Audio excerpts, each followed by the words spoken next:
You got to trust your gut, right? There's proven cases. Lawyer that was disbarred in New York because he used ChatGPT to write a brief. He made up cases. It literally made up the case, the citation, all of it.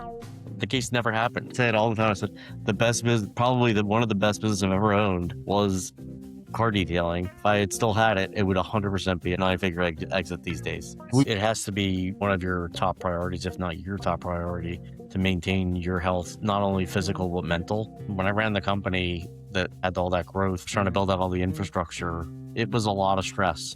I let that, and I didn't take care of myself in the way I needed to take care of myself. I didn't take care of my mental health, and a lot of stuff crashed out on me. I ended up in depression, ended up in therapy, worked my way through a lot of things. Hello, everyone. Welcome to another episode of the Quiet Work Podcast. My guest today has quite a few stories to share with you. And Marc, before we dive into the NP ventures and what the many hats that you're wearing right now and all the really interesting things that you're doing right now, take us back to the time when you were 17 and your entrepreneurial journey began. You had that first idea and you actually made it happen. So what happened there? What was the moment, if you look back at the time, that made you start your entrepreneurial journey that early in your life? Yeah, first, thanks for having me on. Appreciate it. Look, excited to talk to you today and share some stories and get into some good conversation. Yeah, it's funny. Like I look back and 17 was trying to figure out. My brother and I are always trying to figure out what could we do this summer where we don't have to go work at a drugstore, which I've done. Working all the regular summer jobs. And we grew up in the car business. My dad had always had, sort of used car lots and those kind of things. And we were always working on cars, and we had learned how to detail cars from my dad, like how to do it professionally, like, with a buffing wheel and compound and all like the old school way to clean a car. And we talked to him and his partner about, hey, you have 2 bays in the dealership. We'd love to rent 1 bay. We'll do your cars for, a super discounted price for the rent instead of the rent. And can we do other cars? And so as long as you keep our cars on the lot done, you can do anything you want. We're first, anything else is second. And we started our own business, called it Exotic Care, like exotic auto care. Exotic Care. We had business cards made up and everything, and flyers, and we dropped them all around the neighborhood. We were doing so I'm 54. At 17 years old, we were doing door-to-door pickup of people's cars. We would take them in the morning, take them to the dealership, detail them, and bring them back to them. Nobody was doing it, right? Nobody did that kind of service, right? That what we call a white glove service now. Like now it's like also like, you expect somebody to come pick up your car, take it and do it now, or even show up at your house and do it. Back then it didn't exist. So we did well. I mean, it was a great summer. My brother and I, we would work, 10 to 5 and drive people's nice cars around and take them back and forth and do our thing. And it was a good summer. That's crazy. You know that with that name and with that mentality that this could have been a 9-figure exit for you guys. I say it all the time. I said the best business, probably one of the best business I've ever owned was car detailing. And if I had still had it, it would 100% be a 9-figure it would be a 9-figure exit these days. At least, yeah. So you could have taken it in so many different directions. We would have franchised. It would have been all over. Like, I look back at it and I'm like, wow, we really missed the boat on that one. Big time. Yes, absolutely. And now you still see a lot of freelancers, I guess you can say, do the detail and they make a good living with that. So have you seen the guy on Instagram that he does? He details private airplanes. Yeah, I've seen the video. Have you seen him? His videos are like how much he can charge. It's unbelievable. 5 figures and 5 figures. For every time he walks out the door. That's insane. Yes, but also the exotic cars became a lot more accessible than when you were 17. A lot of people now, obviously, when they own an exotic, they want a proper care for that car, and they would pay handsomely now. More people pay handsomely now to do that VIP service that you were offering back in the day, right? So that's incredible. So what happened? What happens then? How did you end up in law? Well, it was one of those. I had wanted to go to law school since I was little. Like I knew I always did be a lawyer. Like I wanted to go to law school. I was in, I think, 2nd grade. We did a mock trial of Hansel and Gretel, and I was a lawyer in the trial, and that was it.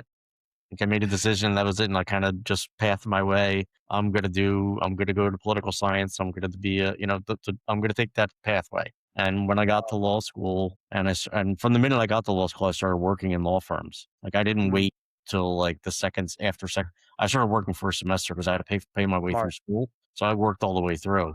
So I was just in, in a personal injury law firm, then a commercial litigation firm, and quickly ruled out the concept that I ever wanted to be in litigation of any sort. I didn't Mm, want to do any of it. I just wanted to be a corporate lawyer and get out of that whole world. I was way more interested in the business side of things. And I got lucky.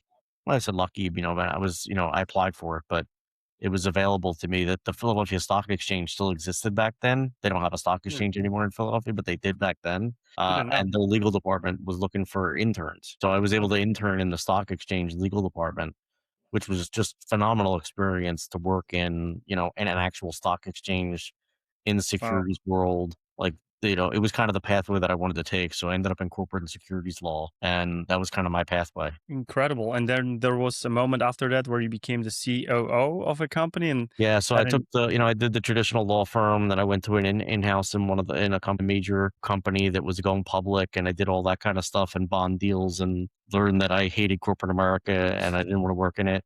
And then I went to a privately held company that was about 75 employees at the time that was going through some litigation and needed some support to try to manage their way through it. And turned it into a chief operating officer position for myself and ran the company for about 10 years. And I grew that company over a 5 year period. We were 26% compound annual growth rate every year for 5 years straight. So we got up to wow. 300 employees. We were doing about 60 million in business, mostly Department of Defense support, weapon systems, IT support, automatic test equipment, prototyping, all that kind of fun stuff. What contributed to that fantastic 26 company I would growth say, you always company want growth? to, you try to look, I always look back at it, try to say, how do I replicate that ever again in my life? Right. But it was like, I think some of it was right time, right place. And it was, Wow. reading tea leaves in terms of where is the money going to go? It was the timing was, we were in, so it was at 2000, early mid 2000s. So we were at war again at that time, back in the Middle East, just like we are again. Mm, And it was, knowing where to support and how to position ourselves, and having the legal side of what I knew helped a lot because it helped me understand which contracts were going to be the right contract vehicles that were going to be how we're going to win this work and how we going to mm. blow up. And so I kind of got the right. I was putting infrastructure in place, knowing that I had the right people all around me to go get the work and do the work. Like I didn't have to worry about like, could we do the work? Yes, we can do the work. We're really good. And then I had, just really phenomenal. It was just a really good set of people all in the right places. So I would say, like, if you put the right ass in the seat, you're going to find your way. The bus will ride properly. But if you don't, if people aren't in the right seats, the whole thing falls apart. Do you think if you look back at that particular company, you obviously had to grow from 75 team members to 300 plus, right? Do you think if you look back, if that happened, if you were in the same position, let's say 2026, do you think you didn't need that many people because of AI? You could I essentially think we grow at probably the would have rate. had. Honestly, I probably would have the same amount of people. Hmm. I That's good think. to hear. Yeah, I'm a big proponent. I mean, I love AI and the things you can do with it, but the reality of what it will do, like there's certain things it just will never replace humans to do. I always say, but people are like, "Oh, aren't you afraid it's going to take all the jobs away?" And I always use the same thing. Like Excel was supposed to take away all the accountants. Yeah. We have more accountants than we've ever had, right? It didn't take anybody away. It just gave them a new tool, right, to be able to do more and be more efficient. Yeah. So I think, And AI is going to do the same thing, and it'll do it across professions. And, it's a matter of, do you understand what it's going to do to your actual work and how you're going to make it work for you and where it's best? I like that. And then Excel allowed people like Miss Excel to create solopreneur business or solo businesses that make seven figures a year. So that's incredible. Just Yeah. from educating people on how to use that tool that Yeah. all the accountants are using. So Yeah, so that's I mean, whole industries will, where you're seeing whole industries pop up around AI right now. yeah, I mean, we're still Wild West, right? And the speed at which it's learning and doing and new things are coming out. I mean, I don't know how much you watch it, but I mean, it's like every day you're using a tool, another tool comes out the next day, and you're like, oh my god, it's better. So then you realize, wait, why am I paying for 15 different tools right now? Like, which one can I get rid of? Yeah, I get that entrepreneurial ADHD every single day, and I'm always thinking Yeah, like, okay, we're small, tiny uh, companies, a lot of us, and there are those giant billion-dollar brands, billion-dollar businesses, and then their AI can be replaced with another AI. And then I'm always thinking like, what are the people that are leading these companies, the executive team, the C-suite, what are they doing every single day to not get a yeah, heart attack? yeah. It's It's it's it's a lot. Like, it's just there's so much to think about every single day, and it's the advantage of being small, right? Is we just kind of keep pivoting and keep moving and keep doing things. But yeah, I can't imagine what it's like to be, those big CEOs or COOs of, these Fortune 500 companies, and something comes out and you're like, oh my God, that's going to eat my lunch. yeah, big time. And what are we Like, gonna do? like, what am I going to do? That's insane. Moving on, you also flip the way the hourly rate from law firms, traditional hourly rate from law firms, on a head as well, and you offer this, still offering Yeah. subscription model. Tell us about that as well. Yeah, so like, I mean, I'd been in-house and a general counsel and a chief operating officer for most of my career at that point. And when I decided to leave the company from my full-time operations position, really it was the entrepreneurial bug that got back into me and said, I got to go do things on my own again. I got to start building. So, when I parted ways, I mean, I'm still general counsel to that company. I still work with them consistently. The thing I was looking at was, okay, well, what can I do to make money, sort of in the interim while I'm trying to build some businesses. I said, I can start a law firm. Obviously, I'm a lawyer. I have 20 years of experience. Figure this out. I said, well, so I was look at the cost of being a lawyer, and to actually, what does it cost to actually provide the service, and what are they charging? And the numbers are just they're staggering, right? They're Mm, charging these ridiculous hourly rates, and nobody's happy. Nobody wants to pay them. And I'm looking at, at that point, not real, it's 2016, AI isn't really at any point where you're going to be, it's not at that point where you're going to be able to use it as a lawyer in 2016, but it's going to happen. So I said, well, if you know it's going to happen, why not start to prepare for it? Why not think about it that way? So I said, what if you just ran a law firm like a startup? What do you need offices for? What do you need? Why can't you be virtual? Why can't you run everything the way it should be run? Run it efficiently. I don't need a secretary. There's plenty of tools that I can use to do that. I don't need, and half the stuff's digital anyway. yeah. I thought that, why don't you flip the model upside down? Charge subscription model. I called it legal as a service, right? As opposed to SaaS, it's LaaS, right? Go after the small mid-sized market and give them real service at a price point they can afford. Since you've done that, have you seen other law firms doing something similar? Yeah, there's even there's another podcast I've been on it about subscription model as like sort of the future, and a lot of, like, I would say a lot of smaller and mid-sized firms are trying it. They're all Mm. afraid of it, to be honest. Like, they all still want to do it as in a measured manner, where they're like doing it in a way where it's capped hours, or it's, we're only doing it for this. And my whole philosophy was always, if you're going to do it, just do it. Why do I want to track anything? I don't want to track billable hours. It's a nightmare. It's a nightmare for me to track my time. You're wasting, how much time's wasted to say I have to track my time in 6-minute increments? I can only imagine. I get that weird feeling every time someone asks me to do an hourly work. I absolutely hate it. Yeah, it's How terrible. am I It's just, supposed to track my time? Like put a timer next to me and yeah, just it's work? like, I don't want to do that. I don't, you shouldn't be asking me to do that. I think the entire industry just went completely the wrong direction, and Hmm. nobody's ever stopped it. So there's definitely a movement towards, fixed price billing, value add billing, and the more AI comes into it, the more people have no choice, right? There's a huge swath of what lawyers currently do on a daily basis that AI Hmm. can do and will do and continue to do better than most lawyers can ever do it. Have you, since you have so much experience and you are a lawyer, have you actually tested any large language model like Oh, ChatGPT or absolutely. any others? If they telling the somewhat truth when it comes to Yeah, le- you can't use the, like, ChatGPTs, and clients are using them all day. It's a night Mhm. it is a bit of a nightmare from the lawyer side at this point, because clients, they'll do a whole bunch of ChatGPT research and send it to you. Why don't we do it this way? Yeah. You hired me to do the job. Don't tell me how to do the job. And you're also using a tool that doesn't know how to do the job to tell me how to do it. And some of this is wrong. Some of it's made up.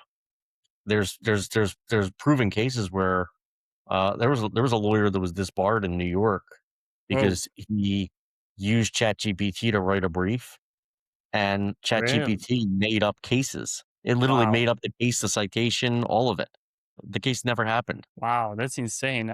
I didn't hear about that. I could imagine that would happen because Yeah, AI likes to come up with it random hallucinates. random things Yeah, you about have to tell something. it, "Don't hallucinate.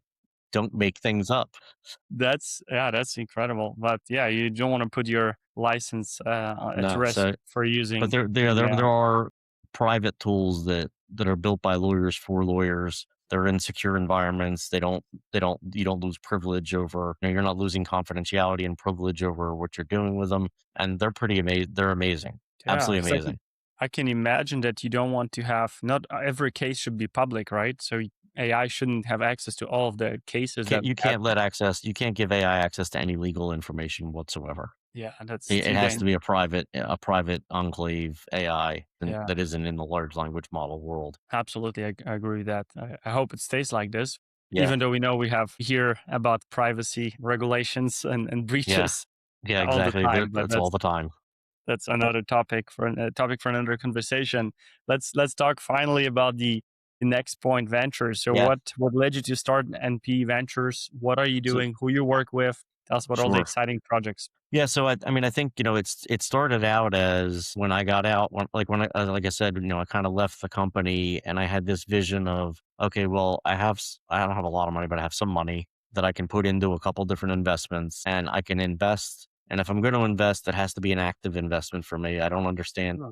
I'm not a passive guy. I need to be involved. I need to know what you're doing, and I want to help, and I want to support the project. So I kind of looked at it like, okay, well, I'm kind of going to be like almost like a mini VC concept. And, so I started off with just a few different things that I was already supporting and kind of building up. And I brought in a partner, and we kind of built out this concept of Next Point Ventures, which became, what we call a venture studio. And the biggest difference between, venture capital and venture studio is a venture capital, 90% of the time, there are some that are active, but most of them they're just making an investment, and they're sitting on your board, and they're giving you contacts, and maybe leading you to something, but they're not active in the business. Hmm. We're taking minority positions in businesses, and we're active, like we're day to day involved in the business, knowing where it's going, guiding it, helping it. And our funds, we won't just write checks, we'll strategically invest, right? So we may hold back, we may, because that way we get to determine where our money is going to go. Like, we're not saying to the founder, here's a check for 50 grand, go spend it on whatever you want. It's, we know you need this support, we know you need this support, we know you need this support. So some of that we're going to provide with our own internal companies, because we built like our own ecosystem of actual companies, like a digital studio, like that will do your Amazon. If you're an Amazon sales, we have an expert in how to optimize your pages, how to run the logistics, how to do all those pieces. And we're going to provide that as part of the package of our investment.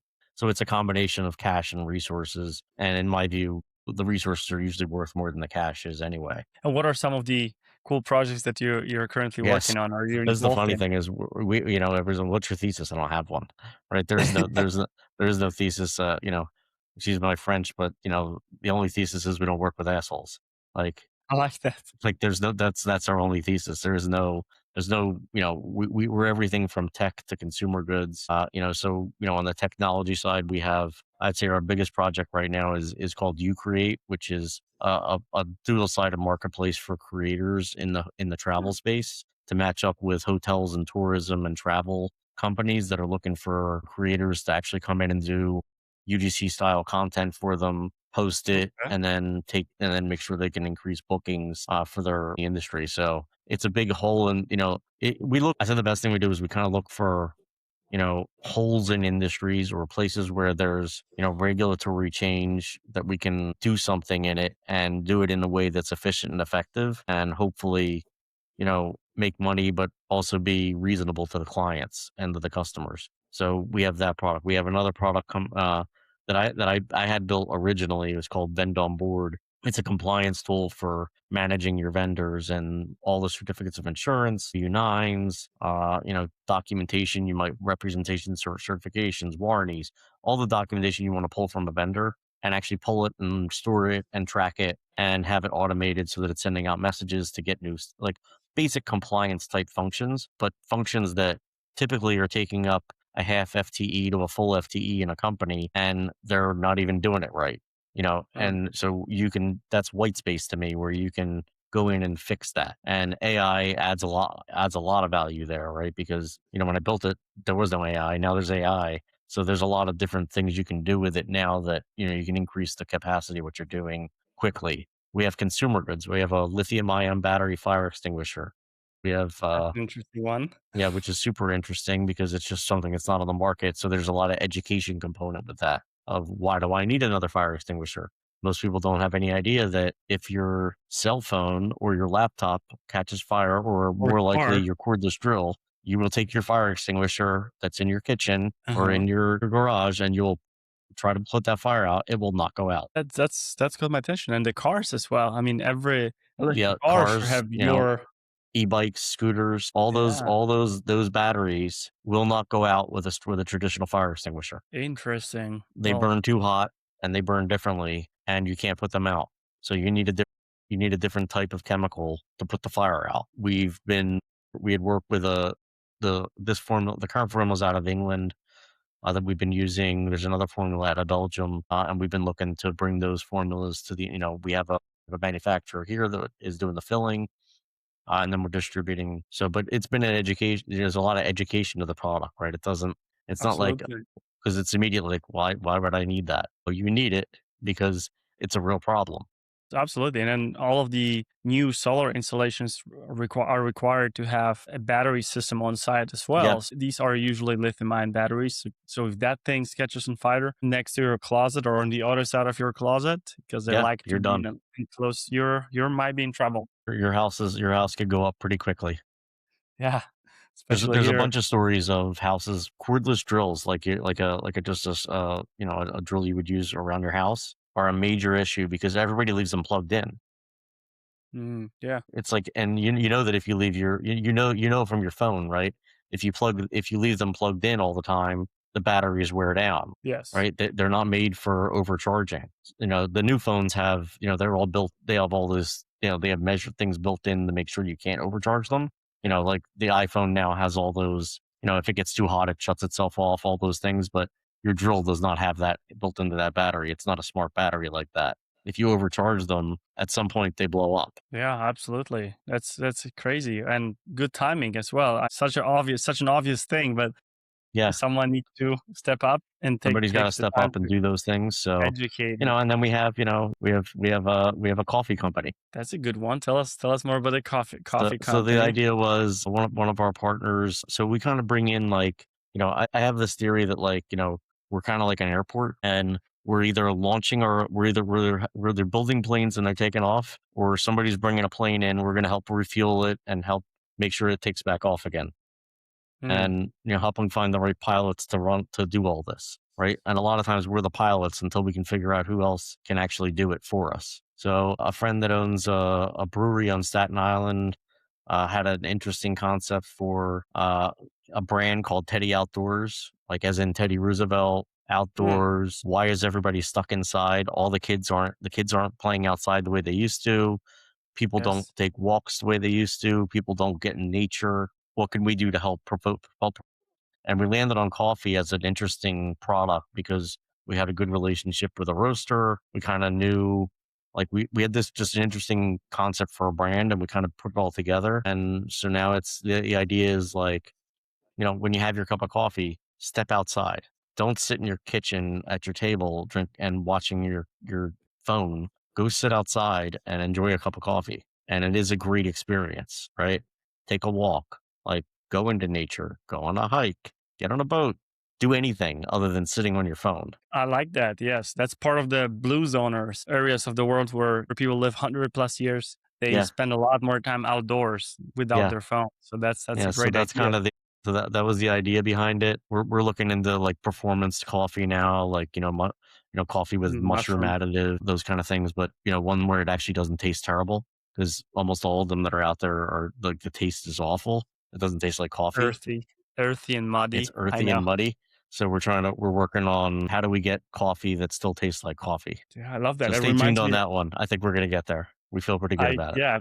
Feel free to use me as a tester. I love all kinds of coffee, even if it doesn't taste right. If the right ingredients are on board, I'm all for testing it and Okay, until it I, tastes I will good. get you some. I'll get you some to taste. No question. But it reminds me of I'm reading a book about Hershey, Milton Yeah, Hershey.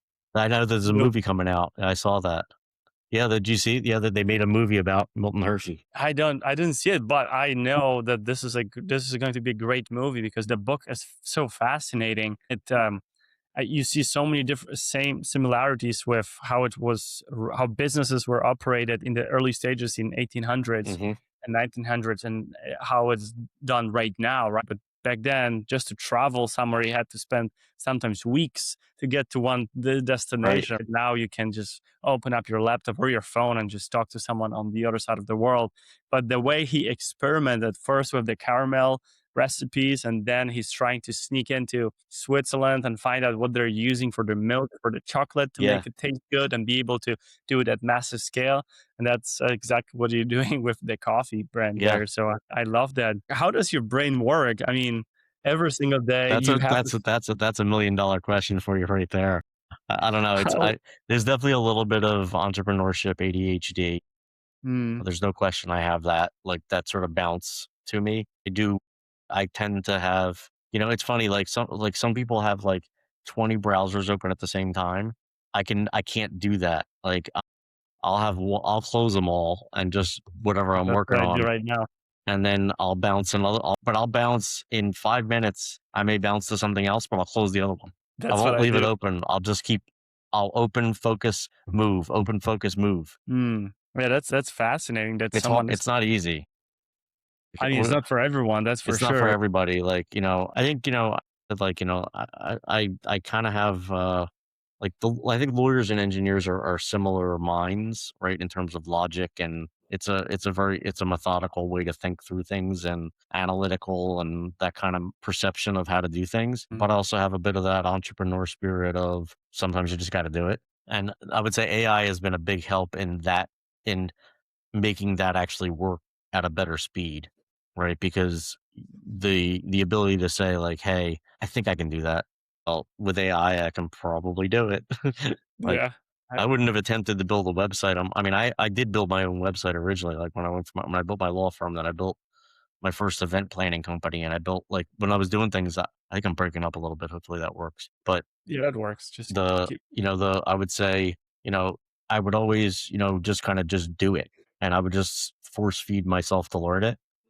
I spent last weekend, and within 4 or 5 hours of vibe coding, you can put together a real website with an audit app, and with an audit capability built into it, like a self-assessment. You can do all this stuff.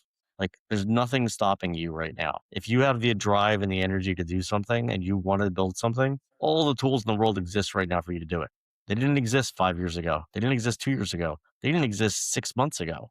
Things I tried 100%. to do 6 months ago on base 44, I now do in Lovable. I could not do back then. Just didn't Yeah, work. absolutely. It's so much different. We getting to the stage of survival of the fittest, right? Where you Yeah. have to learn, or you will not be able to adopt. But there are certain skills that AI might not be good at doing and replacing human beings. And what I mean by that is that certain discernment about people. You've mentioned earlier that you don't work with assholes. So for those who are listening, who are looking for the right pilot for their company or their portfolio of Yeah. companies, how does one level up that discernment skills to make sure that you stay away from assholes? I mean, I think, a lot of you got to trust your gut, right? Your gut is right more than it's wrong. When you meet people, you know who you're talking to, and don't talk yourself out of it because their resume is great, right? Just because they have a great resume doesn't mean that they're going to be great for you. I always say, like, would you want to go sit down and have a coffee or have a beer with that person? If your answer to the question is no, don't hire them. Yeah. Don't bring them into your world. because just because their resume is great, you're not setting yourself up for success. You're setting yourself up for failure, right? You're at some point you're going to have a major disagreement with that person, and you're not going to be able to get through it because they're not your style, and you're going to end up parting ways. Those things in startups, because I do a lot of that. I'd, s- I never wanted to be a family lawyer. I never wanted to get into that kind of work. And being a corporate lawyer, you end up being a family lawyer in a sense because you're doing business divorces all the time. Yeah, true. It's like partners fighting with each other that have known each other for 30 years, and it's ugly. It's really ugly. And it gets very personal, and you got to kind of keep it up at the other level, and it's not fun. And a lot of it is, had the person, know who you're getting into business with, treat it like it is a marriage, right?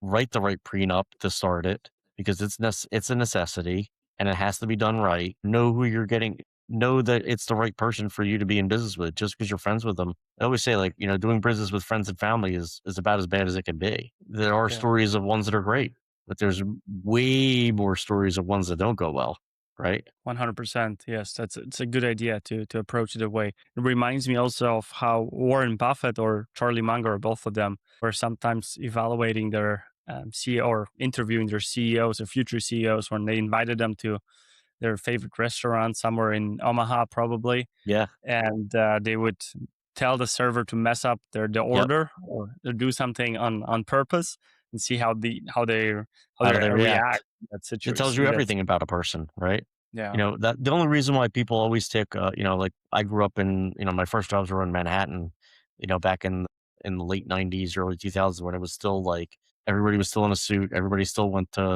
It was still like a very different culture than it is today. And, your interviews, the third or fourth interview was always a lunch or a dinner, yeah. and what were they evaluating? They were evaluating how you reacted in public. How did you treat servers? What kind of eye contact did you keep? Right now, I can't even imagine what it would be like now to try to do it because everybody's got their phone out and, just doing this and scrolling away. I mean, we didn't have Exactly. that back then. Like I had a two-way pager, right? I'm that old. Yeah, I never played with a pager actually. You Yeah. just reminded me of that. You That probably must never, have you been probably never had a pager. nope, never even saw it like in Oh, you never never even had it actually in my seen, like, a hand. real one? That's so I funny. saw no, I just only Yeah, saw it in movies. yeah, Maybe I'll find one in a museum when I visit one of the museums somewhere that's right. I'm sure it's, in New York. maybe it'll be mine. There we go. Absolutely. Let's shift gears a little bit and talk about health. Obviously, looking at your arm, you have a device that tracks everything about you, knows a lot about your sleep, about Yep. your recovery, about your stress levels. How important is health in everything that you do? I think, it has to be, one of your top priorities, if not your top priority, to maintain your health, not only physical, but mental. I've been, when I ran the company that, had all that growth, that I was trying to build out all the infrastructure, it was a lot of stress. And I let that, and I lived, and I didn't take care of myself in the way I needed to take care of myself. I didn't take care of my mental health, and a lot of stuff crashed out on me. And, I ended up in depression, ended up in therapy, worked my way through a lot of things. I have a semicolon here for the Semicolon Project, which I'm not sure if you've ever heard of, but the Semicolon Project is a mental health awareness for people that have been through challenges. And basically it's, what it says is my story is not over. Like, I see. my story continues. I like So, I think, I'm a big proponent that you need to figure out what works for you from a mental health and from a physical standpoint. So I'm a Peloton guy. Well, I go to the gym, I run, I hike, I do all that kind of stuff just to make sure that, that's how I help keep the balance. While my brain's spinning this way, you got to get it, you can shut it all down when you're working out. I love that. That's great. I didn't know about the semicolon, but it makes so much sense. I actually like to use it when I chat with my AI. Yeah. To that's somehow how my brain ticks. So the story continues. I like that. A great way to do it. With that being said, with the awareness about your health, about your mental health as well, is there anything else that you would advise if you had an opportunity to sit across the table from Mark when he was 17, he's just starting out, had that desire to build something, Yeah. create create a great company. What else would you share with him? just to understand that everything's going to take longer than you think it will. Mm. It doesn't matter what it is, it always takes longer. Although you can make as many plans as you want, you can make 90-day sprints, you can do this, you can do this, but something's going to derail it, and you can't let that stop you or change you have to stay on path. Know that, if your target, if you truly believe it, then you got to take it to the end. If you're wrong, you're wrong, but at least you did it. So 90-day sprints or 12 weeks, years. There's a Yeah. book that says something Oh, like is that a, there is a book, yeah, yes, 12, a 12-week year, I believe it's the title of yeah, the book, something similar, where yeah. essentially it talks about 90-day sprints that you can do. There's some truth to it, but Yeah, like you you can said, definitely chunk things and say that this is a target, but the reality is the market doesn't move at the speed you move at. absolutely. It's more about prioritizing and Yeah. eliminating everything else, which leads us to what you said, as essentially to bring the project to an end. But it's fascinating that you've been feels to me like discovering yourself in all of these journeys that you've done and Yeah, undertaken all I the think you projects. have to use, you have to use every single thing that goes on as a learning experience, and that's different for everybody and how they reflect and how they do that. Some people journal it. I've always wanted to journal it because I'm naturally a writer. I like to write. For some reason, every time I try to journal, I never get anywhere, and I don't know Mm. why. Because it's not like I can't tell my stories, and it's not like I don't want to tell my stories. It just doesn't really flow very well in a journal for me. Maybe talk to a device, So, journal that a way. lot of it is talk to an AI, tell it what's going on, and it kind of records what you're doing and what's going on and helps you understand, I'm not saying use it as a therapist because it's not, but, even though people are using them that way, it's not a good thing. I I do think there is value in, looking back on projects and figuring out what was good, what was bad. I would say it's a lot easier to figure out what went wrong than figure out what went right. Because what went wrong is typically one or two things, right? There's a root cause analysis you can do that finds a root cause for what failed. But on the what went right, it's 100 different things that had to happen to make it go right. Yeah. So there's no one thing you're pointing at. So it's a lot harder to figure out why did something happen. You asked a question like, how did you get 26% compound annual growth rate for 5 years? It's not one thing. It's a lot of things went right, right? It's a lot of Yeah. stuff had to line up to get you there. So it's all kind of just figuring out what's good for you and what works in your world and your reflection on things. But it's a necessity to do that learning and that deep dives into things. If you're not learning your whole life and trying to, you know, get better at things and train yourself in new products and new things that are coming out and understanding it, you're not going to make it. Neuroplasticity is a real thing, and the process of individuation never stops. So you always have to Yeah. learn and adopt and figure out things that keeps our brains functioning and Yeah. alive. I guess we can And say. for those of us that are my age, in their 50s, talking to younger people is critical. It's mission critical. I like that. It's mission critical. You guys grew up in a different world than we grew up in. I'm the first of the generation that had a computer. I had that first computer, that first PC at home. I had the Commodore 64. I had a modem. I wrote code when I was, 14, but that code, it took you this long to make a thing say hi or something, right? Yeah, But that was a different, we didn't grow up with devices in our hands at all times. yeah, that's new. And I see it in my kids. I mean, they sad. have they have a totally different way of thinking and doing things. And you need to understand how to do that because that's where the world's naturally going there. I mean, we're an interconnected world. You have to learn how to live in it. Yeah, absolutely. And it's interesting to see how the next decade is going to be shaped with the pretty much now majority of us being stuck to their phone because it Yeah. adopted the same behavior adopted in all generations seems like because I see even people in their 70s and 80s constantly in their phones, Yeah. which is obviously Well, we've all become uncomfortable with the ability to stand and do nothing. yeah. Yeah, I used to ride the subway in Manhattan when I first started as a lawyer in '97, and you would just stand on the subway. I wasn't looking at anything. Maybe I Just looked at standing. you couldn't look at a newspaper. There was no room, right? Or you had something small that you could read, but you never really did. Most of the time, you just stood there with your own thoughts. Yeah, that's what I was about to say. What did you do standing there? Like, what an It's just insane concept, right? You stand with your own thoughts. which is funny enough. that's now the form of meditation. If you Yeah, stay by yourself, maybe you are not by yourself, but obviously you are in a crowded space, but you still were with yourself with your own thoughts yeah, for a few minutes, or maybe a 10-20 minutes during your commute. And that's a big form of helpful form of meditation yeah, now, to just sit there. And a lot of people can't even do it for a minute, right. sit still with your own thoughts, which is scary. But I understand it's not always easy, because your thoughts might be going so many different directions that you don't want them to go, and you don't know how to control it. So that's a powerful thing, and I'm glad we can still learn from from the previous generations on how Yeah, to do it without yeah, that's one thing I without think that we going. still know how to do it. We've lost a lot of it. I mean, like you said, you see 70 and 80-year-old people flipping screens. Yeah, Now, I do it myself. Like if you're standing there waiting for somebody, if I go into a store and I'm waiting for my wife to do something, and normally you could just sit there. Like now, you immediately, what do? The first thing you do is pull your phone out, yeah, you start absolutely. scrolling. That's why I deleted all the social media apps from my phone. There Just you kept go. Speechify and Kindle Yeah, to entertain myself. But even my 16-month-old, she already knows how to scroll. yeah, So it's we amazing. have to hide all the devices in the house, Yeah, because the moment she sees it, she wants it, and wants she to wants to touch them. scroll, Yeah, touch them. I mean, it took her a minute to figure out and get addicted to it. So that's scary.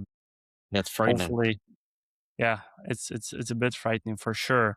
My last and final question, since we went in that deep conversation here, Yeah. what gives you, Mark, the most fulfillment in what you do? If you look back at your all the ventures that you've been part of. It's anytime I've been able, I mean, there's a lot of them, right, where I've been, happy to support people. I like to help small business. I have I just have an affinity for entrepreneurs and the entrepreneurial spirit and helping small businesses find and go to that next level. And, I've been successful at it, both as a lawyer and as a businessman, investing time, energy, all the things that need to be done to help people get over those humps and to see them, when they're the ones that want to work hard and they want to be challenged and they want to go after it. There's nobody better to work with. There's nothing more that's fulfilling, from a work I like that. perspective. It's also, how do you say that? Being around people like this is contagious. That's Yeah. what I want to say. Yeah, it's good Contagious. energy. Yeah, I It's mean, good who you energy. surround yourself with is a major effect on your life, right? 1,000%. People don't 1,000%. really understand it until you're surrounded by the wrong people. Yeah, Have the wrong exactly. people around you, and you'll find out real quickly that your life isn't the same. It's so easy to fall into that trap as well, being around Yep. negative people and people with low frequencies, Yeah. when as they operate, if we can say that, Yeah. paraphrasing Hawkins, David Hawkins, Yeah. in hit frequencies. Mark, I can't wait to see the headlines with billion-dollar exit I from appreciate that. Let's hope so. some of your ventures, and I'm looking forward to do a take two at one time in the future, talk about one of those successful ventures. Thank you so much for being part of the Quiet Work podcast, and Thanks for thank having you me on. I for the appreciate it. conversation. That was great.